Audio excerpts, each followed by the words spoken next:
Boa noite a todos, amigos da doutrina espírita. Mais uma vez estamos reunidos, para mais algum aprendizado. Mas antes eu gostaria de fazer um adendo, que este mês o nosso Centro Espírita Leonor fez 70 anos de atividade no bem, ajudando as pessoas, a comunidade, fazendo esse nome Centro Espírita Leonor ser reconhecido e respeitado. É uma honra para todos nós que trabalhamos nessa casa abençoada, ter este centro de tanto valor a todos os necessitados que somos nós encarnados. Que Jesus abençoe e continue abençoando esses centros. Maria de Nazaré continue nos abençoando, e a proteção de Deus vai fazer com que nós consigamos fazer mais 70 e 70 e 70. Bom, hoje eu gostaria de conversar com vocês sobre a mediunidade na nossa vida. Desde os tempos mais remotos, eu digo assim, os tempos mais remotos mesmo, desde quando o planeta Terra passou a ser habitado por humanos, aqueles humanos pré-históricos, eles tinham espírito, e aquele espírito estava em evolução, que somos nós hoje. Então, a mediunidade, ela não é do centro espírita. A mediunidade é do espírito. A mediunidade faz parte da nossa vida. A mediunidade é que nos liga a Deus, aos espíritos superiores, para que nos ajudem. A espiritualidade está sempre aposta. Então, nós não podemos negar que a espiritualidade, ela está constantemente dentro de nós. Esses espíritos foram reencarnando e evoluindo, e continuamos reencarnando e evoluindo. É assim que funciona. Então não dá para dizer que a gente mas eu só tenho mediunidade quando eu vou no centro espírita. Não, é que nós somos muito assim distraídos. Nós somos distraídos conosco mesmo. Nós nos distraímos com o mundo material e esquecemos do mundo espiritual. E às vezes a mediunidade está o tempo inteiro. É o nosso espírito mediúnico que faz com que o tempo inteiro nós estejamos ligados com a mediunidade superior. E às vezes, muitas vezes, nós nos esquecemos. Quer ver como que a gente se esquece? A gente está dirigindo, está indo assim, de repente uma voz fala assim, olha para o lado. Quando você olha para o lado, eu tirar o carro, o outro passa. E aí você, hoje é meu dia de sorte. Não é. Você está caminhando e vem em você alguma coisa, olha para trás. É a mediunidade. Mas nós não estamos acostumados a dar importância para a mediunidade. Então nós deixamos ela ali para na hora do desespero. E a espiritualidade está constantemente tentando entrar em contato conosco para que a gente se acostume a falar com eles. Mas nós não temos esse hábito, nós não criamos esse hábito de pedir a mediunidade. Aí, a gente pode pedir a mediunidade o tempo inteiro, tudo. Porque nós somos médiums e nós precisamos de ajuda, e nós precisamos entrar em contato com o plano superior e estar sempre em contato com eles, porque essa é a nossa realidade. Nós estamos aqui passando um tempo, uma chuva, e vamos voltar para lá. Lá é a nossa real existência, porque este corpo morre e acaba, e o espírito não. E é muito constante a gente falar assim, é criança vê anjinho, criança vê anjinho. A criança, não tem criança que brinca com o amiguinho invisível? Tem criança que brinca com a Divaldo Franco mesmo conta que ele tinha um índio com quem ele brincava quando ele era pequeno, e eles ficaram tanto tempo junto e brincando junto que um dia o índio veio se despedir dele porque ia reencarnar. A gente escuta histórias assim de crianças que brincam com... Ela tem uma amiguinha e tem um bebê, e ela brinca com eles e vem contar para a mãe. Ou então ela se lembra de numa encarnação, a minha mãe da outra vida fazia isso. É normal isso nas crianças, por quê? Porque até os 7 anos de idade, a criança, ela vive meio lá, meio cá. Até os 7 anos de idade, ela vive meio lá e meio cá, porque não se completou totalmente a reencarnação. Então ela está assim, meio que se ajustando. E essa é uma realidade tão grande, que a medicina explica que é aos 7 anos que todos os órgãos do corpo estão preparados para fazer as funções dele para o resto da vida. Só aos 7 anos acontece. E nós temos essa verdade sendo concluída porque, veja bem, Allan Kardec, o grande codificador da doutrina espírita, ele veio passar para nós uma verdade que não existia antes. Veio trazer para nós o recurso para que a gente possa, nessa vida, se melhorar para vir na próxima bem melhor, para resgatar aquilo que nós fizemos de errado, né? Então tem histórias assim de crianças, eu não me lembro direito se foi a Cristiane Tormônio, a Vanderlei, eu não sei, era uma delas que estava, dessas moças da mídia, eu não me lembro, eu não sei. Ela estava dando depoimento que o filho dela tinha morrido, ela perdeu um filho e foi, ela contando, né, que ela foi conversar com o Chico. E aí o Chico explicou para ela, né, que ela tivesse paciência, porque aquele desencarne precoce dele, ainda muito novo, já estava descrito no projeto reencarnatório dele, ele precisava passar por isso. Mas que ela não ficasse preocupada, porque um dia ele voltaria. E aí o tempo passou, ela ficou grávida de novo, teve outro filho, e esse menininho devia estar com uns, não sei se era 4 ou 5 anos, assim, era assim, bem pequenininho. E ela estava arrumando umas coisas que era justamente daquele filho que desencarnou. E aí o menininho olhou e ela pegou um relógio, o menino olhou e falou, ah, esse relógio é meu, era meu, foi o tio fulano que me deu. E ela ficou assim, né, parada com aquela revelação, porque ela tinha perdido o filho e passou o tempo e ele voltou a reencarnar na casa dela. Então, nunca nós estamos perdidos e abandonados. É lógico que a morte que separa os nossos entes queridos de nós traz o sofrimento pela ausência da pessoa na nossa vida. Mas isso não significa que você nunca mais vai encontrar com ela. Você vai encontrar com ela sim. Vocês vão se rever. E veja só, que nessa história que conta do menininho, é como se ele estivesse sendo o médio dele mesmo, né? Olha, eu fiz isso. E também tem um senhor, na família dele eles são os 5 filhos, mas só ele é espírita. Então os irmãos dele, as irmãs, todo mundo casado já, avós, a mãe dele bem velhinha desencarna. E aí passa um tempo e eles estão reunidos na casa de um dos parentes, só ele era espírita, os outros não, todos católicos. Eles estavam reunidos assim, um deles, e o bisneto da vovozinha que faleceu chegou na sala e falou, olha mamãe, a Bisa tá lá fora. E ela mandou dizer que tá tudo bem. E ela disse também que gostou muito do carro que eu ganhei do tio fulano de tal e que tá tudo bem. E aí todo mundo ficou assim, né, parado, prestando atenção naquilo sem saber o que falar, porque você quer maior prova de que a vida continua, é um depoimento deste de uma criança de 4, 5 anos. Ele jamais mentiria, ele jamais inventaria isso, porque é muito novinho. Se fosse uma criança mais velha, até poderia ser, mas não. E ele deu o nome do tio que tinha isso, que tinha aquilo. Então, a nossa realidade é essa. Mas nós não nos acostumamos a recorrer ao plano espiritual. A gente só recorre ao plano espiritual quando está pegando fogo. Aí a gente recorre ao plano espiritual. Caso contrário, nós ficamos aqui torcendo para que dê certo, quando é tão fácil.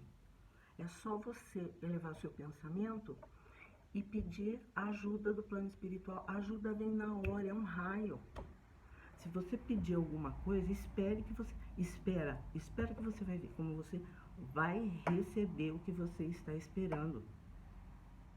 As crianças são portadores das mensagens pela inocência, né? Eles não têm aquela maldade que o humano tem.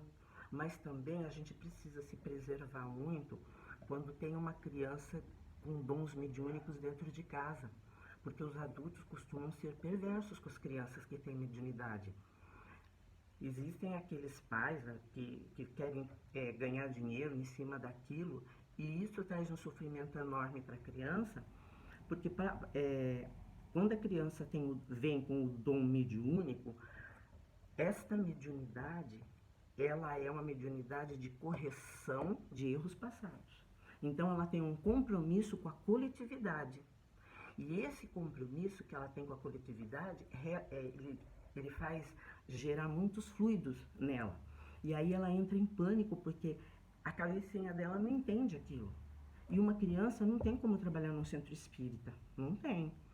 Então, um caso que aconteceu com uma amiga minha num outro centro espírita, que a criança foi lá, e ainda bem que a mãe não endeusou a criança e colocou a criança de anjo, de santo, de milagreira, nem nada. Ela foi procurar o centro espírita e como ela era fisioterapeuta, o que eles combinaram? A menina tinha o dom da mediunidade de cura. E a mediunidade de cura tem um desgaste muito grande do médium. E há uma grande formação de fluidos. E isso, se a pessoa, o adulto é difícil de lidar, imagine explicar isso para uma criança. Então, às vezes, a mediunidade do centro, ela cerceia a mediunidade daquela criança, até ela atingir uma certa idade, onde ela tenha maturidade para compreender a realidade daquilo que está acontecendo, porque é um compromisso que ela tem com a coletividade, com a humanidade. Então é cerceado, mas essa criança, como a mãe fazia esse trabalho de fluidoterapia, e iluminada por Deus, foi lá, pediu um auxílio para a filha, porque a menina estava apresentando problemas na escola e apresentando problemas na hora de dormir. Porque fica uma confusão, é tudo aquilo dentro dela, fervendo, e imagine que ela ouve as coisas que ela vê e ela não sabe lidar com aquilo. Não sabe nem lidar com a vidinha dela aqui, como é que vai saber lidar com isso? O que eles fizeram?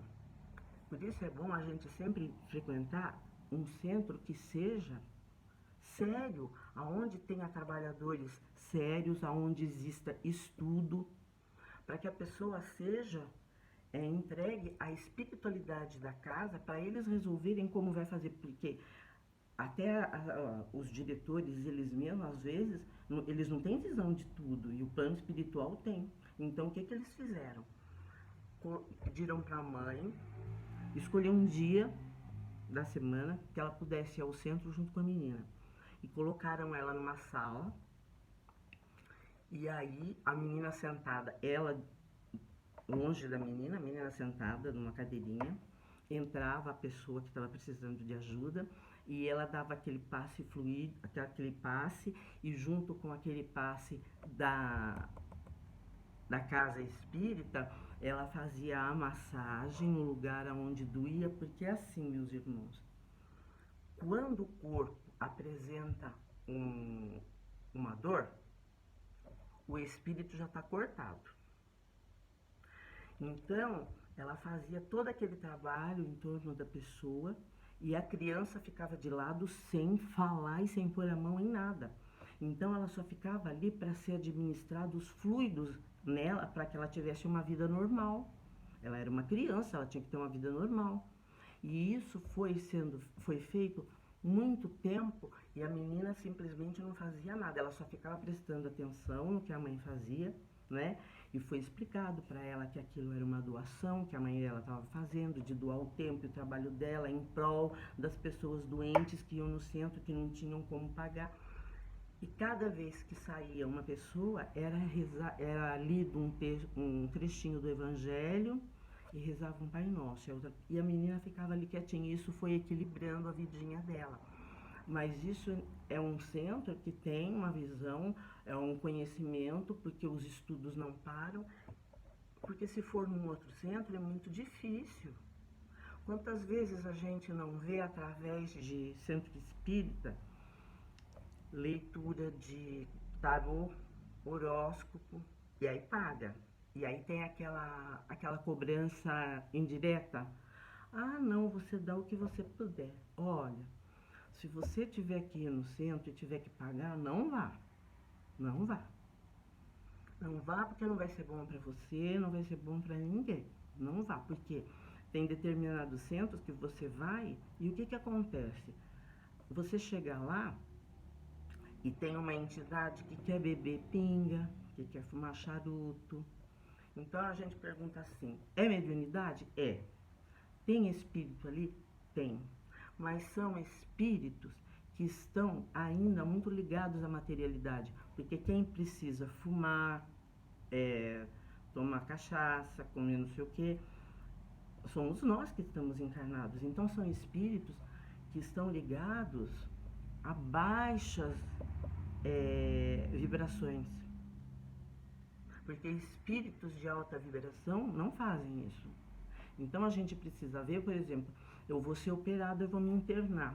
Eu preciso saber quem é o cirurgião que vai me operar.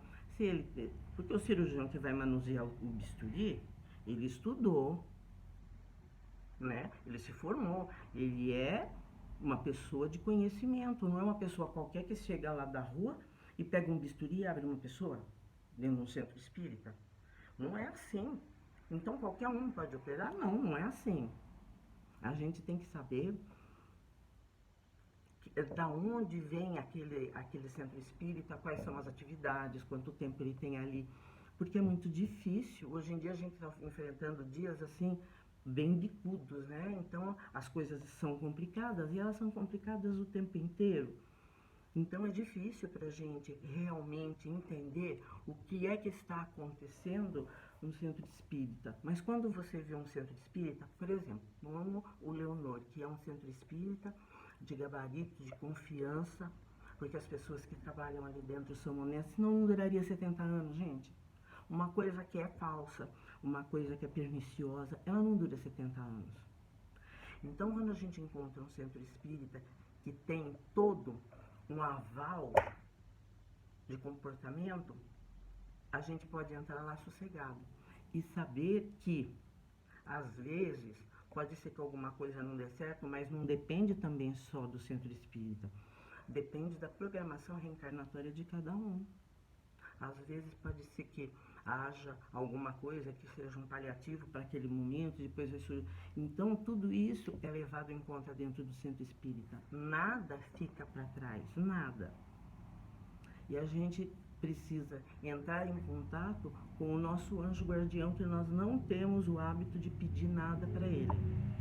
Nós não temos o hábito de pedir nada para ele. Aí a gente, quando dá certo, a gente não lembra de agradecer. Ai, você vê que maravilha, deu certo. Ai, meu Deus, graças a Deus, né, que deu certo. Mas também eu fiz isso, eu fiz aquilo. A gente não deixa de colocar a nossa parte material numa coisa que teve ajuda espiritual. Porque nem tudo o que acontece na nossa vida, você pode retirar. Né? Você não pode retirar tudo. Tudo quanto coisa ruim que acontece na sua vida, você retira, não. Nós estamos aqui em aprendizado. Nós estamos aqui, todo mundo que está aqui veio para melhorar. Veio para fazer alguma coisa por si mesma, não pelos outros, sabe? Vigiai o seu pensamento. Vigia seu pensamento, porque é dele que saem as boas e as más ideias. Nós estamos... Por que é que às vezes a gente diz assim, nossa, uma dor de cabeça? Eu não tinha nada, eu estava ótima, agora me deu uma dor de cabeça. Ou então, você está ótima, está vindo embora, de repente você começa a se sentir mal. Um baixo astral, uma coisa ruim.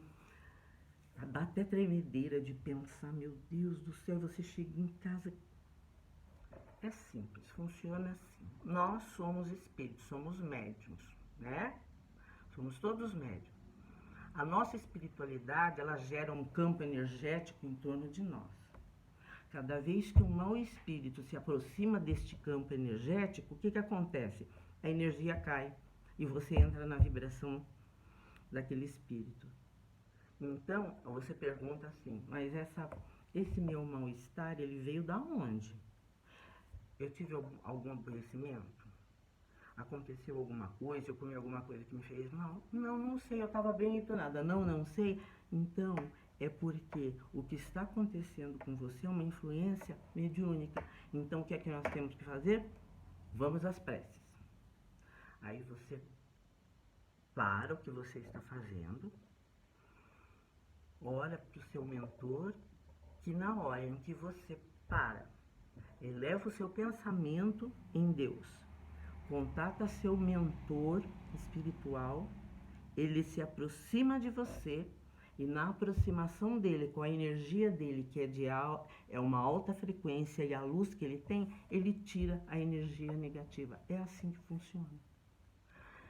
Eu não tenho como parar agora.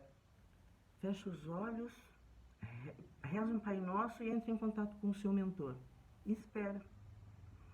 Gente, nós podemos nos livrar de todos os males que acontecem conosco só com a ajuda do plano espiritual. É lógico que os sofrimentos que são daqui da Terra, a gente não vai conseguir parar tudo. Mas só de você saber que você tem o poder de fazer com que a pessoa... Porque tem pessoas que elas têm um poder sobre a gente não sabia. Então, às vezes a gente tem uma pessoa que fala assim, aquela pessoa, meu Deus, que baixo astral, ela me irrita só de passar perto de mim. Isso é um poder que ela tem de te irritar. Ela tem o poder de te irritar. Agora, você acha que uma pessoa que irrita você, e quando você estiver bem irritada, ela fica feliz? Não. Cada um carrega a sua parte no pacote. Nós temos que lembrar sempre, gente, não existe assim, não é o plano espiritual lá em cima e nós aqui embaixo. Não, é tudo junto e misturado. Por isso a gente tem que ter consciência das nossas coisas, a consciência de uma fé inabalável em Deus e de uma certeza no plano espiritual que está sempre nos socorrendo.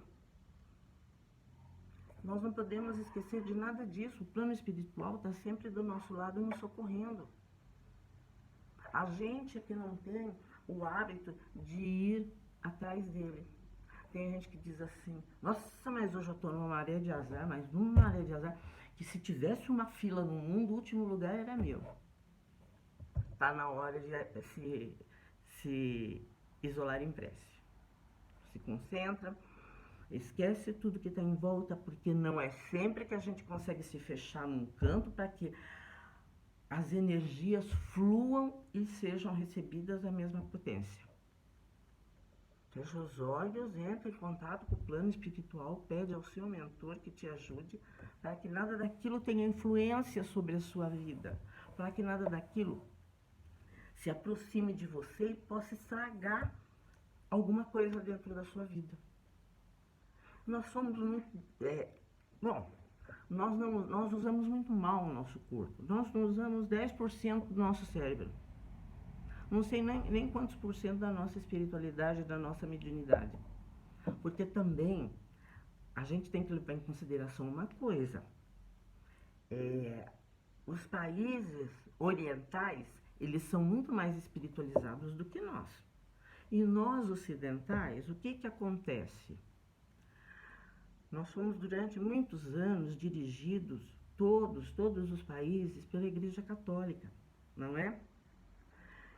E a Igreja Católica, ela não admite o espiritismo, mas ela não admitia até uns anos atrás, porque agora não tem mais nada escondido. Mas quantos e quantos centenas de anos a Igreja Católica predominou no Ocidente e dominou todas as nossas ideias. Foram centenas de anos. Centenas de anos. Até que surgisse alguém como Allan Kardec, o codificador da doutrina espírita, que codificou, que ordenou todinho os segmentos da doutrina espírita, o livro dos médiuns, o livro dos espíritos, a Gênese, todos os livros. Codificou tudo isso. E teve também um caso, isso já faz algum tempo, alguém já ouviu falar do Padre Pio?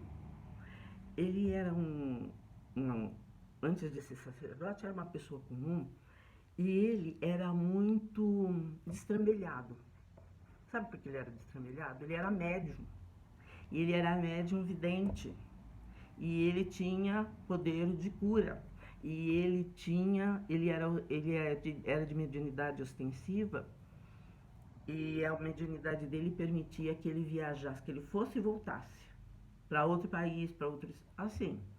Mas até chegar nesse ponto, ele sofreu muito, porque ele via todos os espíritos, ele via os obsessores e não sabia o que fazer com aquilo. Aí o que ele fez? Ele entrou para a igreja e foi ser padre. E ele entrou para a igreja e foi ser padre, e quando ele estava rezando a missa, ele via os espíritos atormentando as pessoas dentro da igreja, ele via os obsessores das pessoas, ele via os obsessores dele de outra vida. Ele via tudo isso enquanto ele rezava. E ele era muito atormentado, tanto que ele ficou conhecido lá dentro como demônio. Até que foi indo, o mentor dele se aproximou e ele começou a trabalhar sem conhecimento. Já existia o livro dos espíritos, porque isso aconteceu na Segunda Guerra Mundial. O livro dos médiuns, ele não conhecia, e o mentor dele se aproximou e foi ajudando ele durante a vida a conseguir lidar com aquele turbilhão, porque quando a pessoa tem uma mediunidade ostensiva, e eu já falei isso aqui agora, ela recebe muitos fluidos, e aquilo é uma coisa que atrapalha a pessoa, porque ele tem que ser canalizado. A mediunidade, ela tem que ser canalizada. Se ela não é canalizada, a pessoa se perde nos pensamentos porque não sabe ordenar aquilo. E aí, quando o mentor dele se aproximou dele e começou a ajudar, foi quando a vida dele foi melhorando. Tanto que na Segunda Guerra Mundial, as mães procuravam por ele porque ele tinha aquela mediunidade que ele ia até o lugar onde estava a pessoa que se queria ter notícia dela e voltava. Então ele segurava nas mãos das mães e pedia o nome do filho e ficava segurando. Daqui a pouco ele voltava e falava: olha, mãe, vamos rezar pelo seu filho, ele não se encontra mais aqui, mas nós vamos rezar por ele. De outra vez ele ia, segurava na mão da outra mãe: olha, seu filho está bem, está no combate, ele pensa muito em você, reze por ele. Então ele fez muito bem para muitas pessoas, ajudou muitas pessoas, mas isso já foi depois que ele passou quase uma vida inteira atormentado. Não é que a pessoa seja louca, a pessoa não tem a doença patológica, ela não tem a doença patológica psíquica.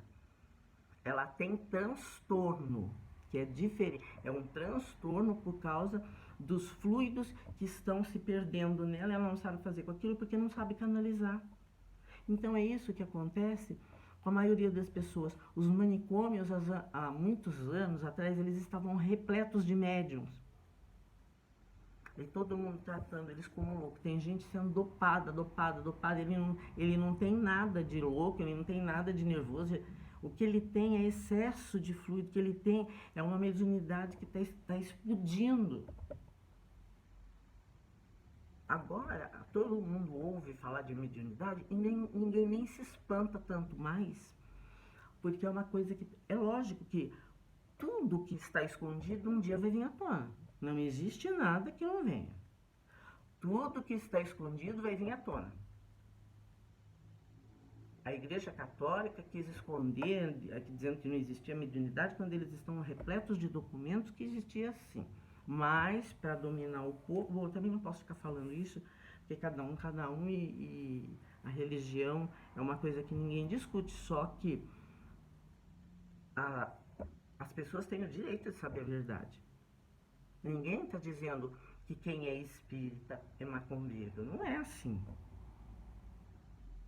E também tem um adendo que eu gostaria de fazer, que em muitos lugares que você vai que é cobrado para passar, para você ver o seu destino, no horóscopo, no tarô, não sei o que, não interessa. Não interessa no que você vai lá. Se falar que é pago, já não tá bom mais. Porque a mediunidade, a gente tem que ter doação e não viver dela financeiramente. Então tá errado. Nós não podemos viver dela financeiramente. A mediunidade é para que ela seja trabalhada em prol e benefício dos outros. Quem tem esse dom da mediunidade, que eu acho maravilhoso, é para viver em prol dos outros, ajudar aos outros. Porque agora para pensar, o que é que nós estamos fazendo aqui na Terra? Algum objetivo tem que ter. Ninguém veio aqui para passar um carnaval, veio aqui para ir para praia, veio aqui para fazer isso, fazer aquilo. Alguma coisa tem que fazer. E a gente adora vigiar a mente dos outros, vigiar o espírito dos outros. Você está cuidando do seu? Já olhou bem para dentro de você? Experimentou ser bem fria com tudo que você faz? Porque, gente, a caridade começa dentro de casa. Aonde estão os nossos maiores problemas? Dentro de casa. Aonde estão os maiores desafetos? Isso eu gostaria de pôr um parênteses, os maiores desafetos. Por que, entre parênteses? Porque os desafetos que a gente tem que aguentar lá fora é muito mais fácil do que o que tem que aguentar dentro de casa. Então, os maiores desafetos que nós temos é dentro de casa. E esse dentro de casa que eu estou dizendo não é na rua tal, número tal, é dentro de casa a família inteira. A família inteira. E nós sofremos deste jeito por quê? Porque nós viemos aqui para amar e nós não sabemos amar. Nós não sabemos amar. Amar para nós é tomar posse daquilo e não deixar ninguém chegar perto. Não. Amar é compreender a dificuldade do outro que não sabe amar. Amar é compreender que aquilo que hoje está perto de você, amanhã não vai estar. Porque você pode ter muita adoração pelos seus filhos, pelos seus netos, seja lá quem for. Um dia eles vão sair de perto de você e vão viver a vida deles. Um dia as crianças estão crescendo, crescendo e crescendo. Vamos aproveitar a infância deles. Vamos aproveitar a infância deles e voltar na nossa, para que a gente possa ser feliz de novo. Embarca na brincadeira deles. Ninguém está dizendo que ele tem que ser mal criado, que ele tem que responder, cuspir, não sabe comer. Não é isso. É deixar que ele curta a infância dele, porque, gente, a infância passa muito rápido. Ele vai ter o resto da vida para ser velho, para ter responsabilidade, para ter horário. Os nãos estão todos aí. A gente tem que saber até onde não e o que pode ser sim. Mas apesar de tudo isso, de todos esses inconvenientes que nós passamos aqui no planeta Terra, um planeta de expiações e provas, eu acho que ainda vale a pena viver. Porque as lembranças que a gente tem das pessoas que a gente amou e continua amando, não é porque morreu que a gente deixou de amar. Eu acho que ama até mais, pela falta que faz. Então, aqueles nossos amores que já não estão mais conosco, aquelas pessoas que a gente gostaria tanto de rever e não pode, não é? A gente precisa começar a se domar, deixar de olhar a vida material e olhar a vida espiritual, porque quando a gente sair daqui, que a gente voltar lá para cima, e o que foi que você fez com os filhos que eu te dei? O que foi que você fez da vida que você levou? Você conseguiu se corrigir de alguma coisa? É difícil a gente se corrigir dos nossos erros. A gente quer que o outro se corrija do dele. Mas você não quer se corrigir do seu, porque você acha que você está certo. Ah, eu tá certo, não vou mudar não. Cada um, cada um. A gente escolhe aquilo que a gente merece. É você que se dá. Somos nós que nos damos aquilo que nós temos. Fomos nós que fomos lá buscar, fomos nós que fizemos de tudo. Somos nós. Ninguém desejou sua desgraça. Foi a sua escolha. Ninguém disse pra você que você não devia de fazer. E se dissesse também, você ia fazer do mesmo jeito. Porque quando a gente é teimosa, a gente bate o pé, a gente diz um monte de desaforo e depois fica aí sofrendo. Não tem muita coisa pra fazer. Então, olha bem, vamos olhar bem para nós, pedir a Jesus que ilumine a nossa mente. Ah, eu tenho uma coisa que eu gostaria de falar. Tem um livro chamado, eu não sei se é um, não é um, é o Filho de Deus. É um livro da Joana de Ângeles, psicografado pelo Divaldo Franco. É o Filho de Deus. Esse livro, ele não é um livro, ele é um remédio. Ele não é. Eu acho que esse livro todo mundo tinha que ter, porque esse livro, ele bota você em contato com a espiritualidade assim. Bem assim, porque esse livro tem em livro, tem no CD e tem para baixar na internet. O Filho de Deus, da Joana de Ângeles.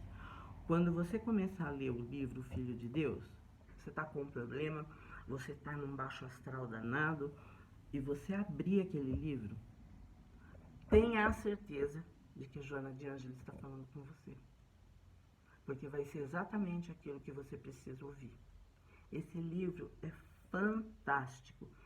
Nós deveríamos ter esse livro na nossa casa, em cima de uma mesa onde todo mundo passasse e soubesse que ali tem um remédio que pode te curar. E aí vai ali ler.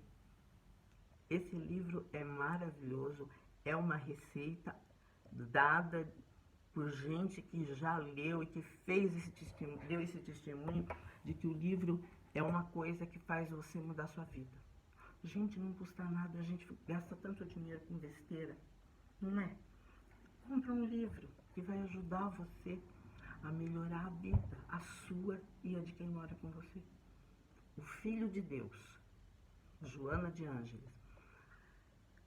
Temos que todos os dias, ao acordar, pedir a Deus que nos dê força e luz para suportar as coisas que estão por vir. Pedir a Deus, pedir a Jesus que nos dê força para levarmos esta nossa encarnação até o último dia com a sensação de que eu fiz o melhor que eu pude, mais que isso eu não conseguia, porque nós somos muito limitados, né? A gente pode ir até um pedaço, mas depois a gente não consegue mais, então a gente tem que rezar muito. Nós temos que pedir, entrar muito em oração, vigilantes, nós temos que ser vigilantes. Nós estamos numa fase muito difícil no planeta, né? Onde as coisas estão assim, quando você pensa que está acabando, está começando. Quando você, não é, está acabando, mas até onde isso vai? Ninguém sabe. Ninguém sabe, porque isso é coisa divina. Isso é coisa que tinha que acontecer para que o planeta pudesse se melhorar, para que as pessoas pudessem se melhorar. Porque você quer pior coisa do que ficar todo mundo preso dentro de casa? Ninguém pode sair para fazer nada. Ele vai trabalhar e volta, vai trabalhar e volta, fica o dia inteiro, a semana inteira, e vai e volta, e vai e volta, e vai e volta. E é só isso que a gente pode fazer. E cada vez que sai, arranca toda a roupa, toma banho, lava isso, põe pano molhado lá fora, faz... Para pensar. Já ouvi muita história que nesta pandemia as coisas dentro de casa estão feias.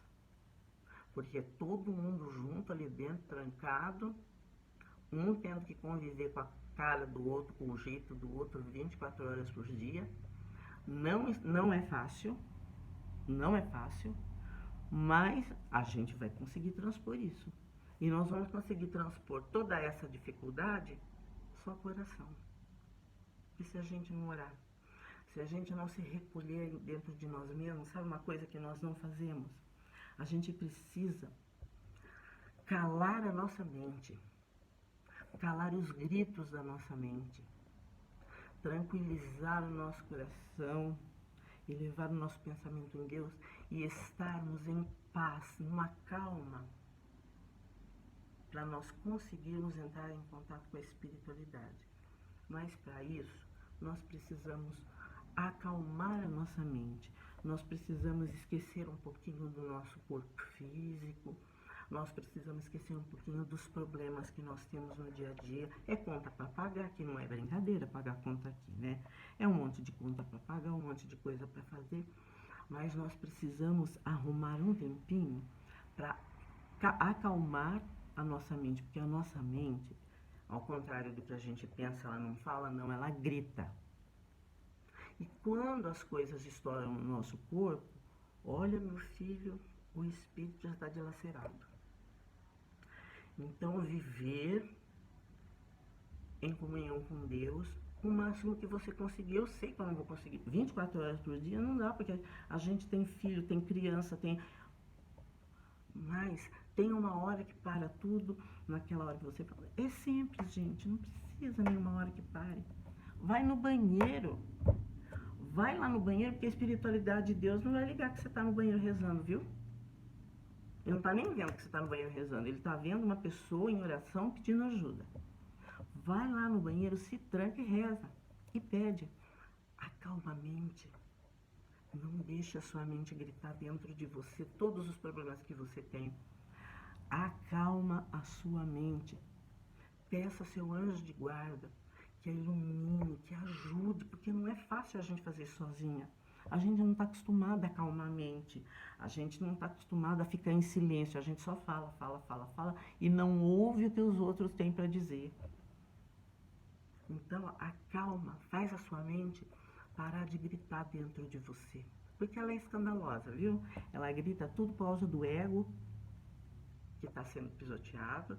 Ela grita muito porque ela não quer se privar de determinadas coisas. Então, deixa ela ficar calminha, não se irrite. Deixa que ela fique lá, deixa que ela vá se acalmando, porque quando você consegue calar a sua mente dentro de você e você entrar em contato com o plano espiritual, você vai sentir a diferença de uma oração, às vezes, que você fica 2, 3 minutos rezando e se perde no primeiro minuto. Acalme a sua mente. Tenha paciência com você. Se você treinar a sua paciência com você, você vai ter paciência com os outros. Então, em primeiro lugar, estamos que estar sempre pedindo em oração a ajuda do plano espiritual, porque senão nós não aguentamos. E o plano espiritual está aí para nos ajudar. Peça nas coisas mais simples, que depois você vai ver acontecer nas coisas maiores. A vida é muito curta para a gente viver tão mal. Não se preocupe com o outro, transforme você. Porque você não vai conseguir mudar o outro. Ninguém muda o outro. O outro é o outro, ele só vai mudar quando ele quiser. Mude você. Faça com que você seja melhor. Não interessa o que os outros estão fazendo. Ah, mas eu faço isso, ele faz aquilo. O problema é dele. Construa o seu amanhã, que o seu amanhã não é aqui, viu? O seu amanhã é no plano espiritual, onde nós vamos voltar, nos encontrar com as pessoas queridas, mas acostume-se a entrar em contato com o plano espiritual. Peça ajuda. Me ajuda, meu mentor, a calar minha mente, que ela pare de gritar, para que eu possa me concentrar melhor. Na hora que você pede, o socorro vem na hora. Porque o plano espiritual não é o nosso melhor amigo. Que é quando ele é bom, quando ele atende, quando ele tem tempo. Não. Tem muitos bons amigos, mas também tem uns amigos da onça. Pede para o plano espiritual. O plano espiritual faz tudo para nos ajudar. Nós é que não pedimos para eles. Nós é que não acreditamos que eles têm todo esse poder. Eles têm, porque nós somos espírito. E nós estamos aqui e essa vestimenta vai ficar aqui e eu vou voltar para lá. Então acostume-se a rezar, a pedir ao plano espiritual que ajude. Lembre-se que você é uma antena que emite e recebe energia.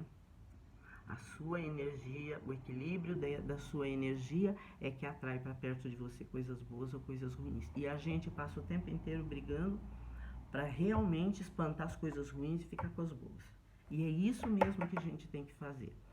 Todos os dias, ao levantar, ao deitar, agradeça seu dia, coloque o rosto de Jesus na sua frente, coloca na frente do seu dia. Jesus, vai na minha frente me ajudando e me protegendo.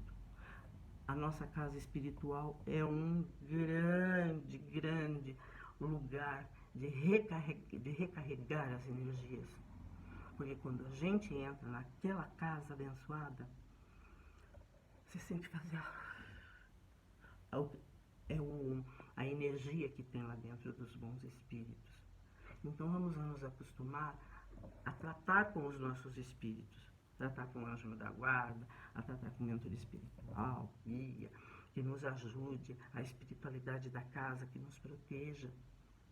Porque não adianta, aqui nós estamos só passando uma chuva e a gente precisa começar a viver aqui, mas também junto com o plano espiritual, nos amparando, nos intuindo para fazermos sempre melhor. A única coisa que eu posso dizer para vocês é que Jesus nos abençoe a todos, para que nós tenhamos uma ótima semana de trabalho, que começa segunda-feira, então que nós tenhamos uma ótima semana de trabalho, para que tudo dê certo. Fiquem com Deus e foi um prazer enorme sentir vocês outra vez. Muito obrigada.